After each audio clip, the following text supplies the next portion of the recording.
Kozhikode Vadakkumpad higher secondary സ്കൂളിൽ മഞ്ഞപ്പിത്തം വ്യാപിച്ചു. 65 കുട്ടികൾക്ക് രോഗം സ്ഥിരീകരിച്ചു. പ്രദേശത്തെ കൂൾബാറിൽ നിന്നാകാം അസുഖബാധയെന്നാണ് സംശയം. സ്കൂളിലെ കൂളറിലും കിണറ്റിലും രോഗാണുവിന്റെ സാന്നിധ്യം കണ്ടെത്താനായില്ല.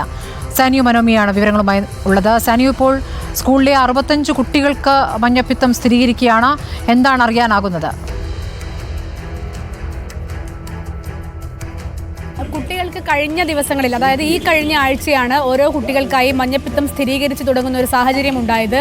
ഈ കുട്ടികളെല്ലാം തന്നെ സമീപത്തുള്ള കടകളിൽ നിന്നോ മറ്റോ എന്തെങ്കിലും കഴിച്ചിട്ടുണ്ടോ അല്ലെങ്കിൽ വെള്ളം കുടിച്ചിട്ടുണ്ടോ എന്നൊക്കെയാണ് ഇപ്പോൾ ആരോഗ്യവകുപ്പ് അന്വേഷിക്കുന്നത്. ആദ്യം തന്നെ ആരോഗ്യവകുപ്പ് സ്കൂളിലെ കിണറും അതുപോലെ കൂളറുകളും മറ്റും പരിശോധിച്ചിരുന്നു. പക്ഷേ അതിലൊന്നും തന്നെ രോഗാണുവിൻ്റെ സാന്നിധ്യം ഉണ്ടായിരുന്നില്ല. അതുകൊണ്ട് തന്നെയാണ് സമീപത്തെ കടകളിലേക്കും മറ്റും അന്വേഷണവും വ്യാപിപ്പിച്ചിരിക്കുന്ന ഒരു സാഹചര്യമുള്ളത്.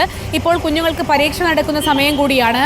പക്ഷേ മിക്കവർക്കും പരീക്ഷ എഴുതാനും മറ്റും പോകാനാവാത്ത സാഹചര്യം. 60-ൽ കൂടുതൽ കുട്ടികൾക്കാണ് മഞ്ഞപ്പിത്തം സ്ഥിരീകരിച്ചിരിക്കുന്നത്.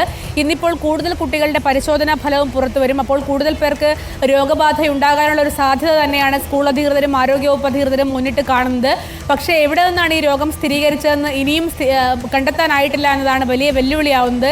ഏതായാലും പുറത്തുനിന്ന് ഭക്ഷണം കഴിക്കുമ്പോഴടക്കം ശ്രദ്ധിക്കണമെന്ന് കുട്ടികൾക്കും രക്ഷിതാക്കൾക്കും മുന്നറിയിപ്പ് കൊടുത്തിട്ടുണ്ട് എന്നാണ് ഇപ്പോൾ സ്കൂൾ അധികൃതർ പറയുന്നത്. ഏതായാലും പരീക്ഷകൾ നടക്കുന്നു. സ്കൂൾ അടച്ചിടേണ്ട ഒരു സാഹചര്യം നിലവിലില്ല എന്നാണ് പറയുന്നത്. പരീക്ഷയ്ക്ക് ശേഷം സ്കൂള് സ്വാഭാവികമായും ഓണം വെക്കേഷന് പൂട്ടുന്നതുമായിരിക്കും. അതുകൊണ്ട് തന്നെ വലിയ പ്രതിസന്ധി ഇപ്പോഴില്ല എന്നാണ് സ്കൂൾ അധികൃതർ അറിയിക്കുന്നത്.